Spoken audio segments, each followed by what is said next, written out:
వైఎస్ఆర్ కాంగ్రెస్ పార్టీకి good bye చెప్పి వ్యవసాయం చేసుకుంటానని చెప్పిన విజయసాయిరెడ్డి యూటర్న్ తీసుకుంటారా?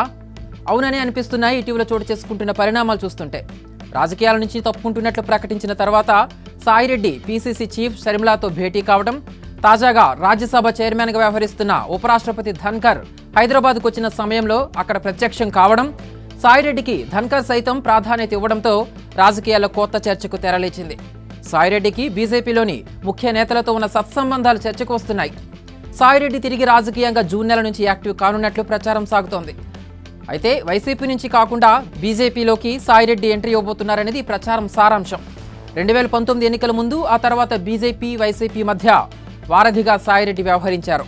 ఇప్పుడు ప్రచారం జరుగుతున్నట్లుగా సాయిరెడ్డి బీజేపీకి దగ్గరైతే వైసీపీతో ఎలాంటి సంబంధాలు కొనసాగిస్తారనే చర్చ మొదలైంది. వైసీపీలో కీలకంగా వ్యవహరించిన సాయిరెడ్డి వచ్చే ఎన్నికల నాటికి రాజకీయంగా యాక్టివ్ అవటం ఖాయమని, అయితే ఏ పార్టీలో ఉంటారు, ఎలాంటి పాత్ర పోషిస్తారనేది తేలాల్సి ఉందని చర్చ పొలిటికల్ సర్కిల్స్లో కొనసాగుతుంది. మరిన్ని అప్డేట్స్ కోసం మైత్రి మీడియా న్యూస్ని సబ్స్క్రైబ్ చేసుకోండి.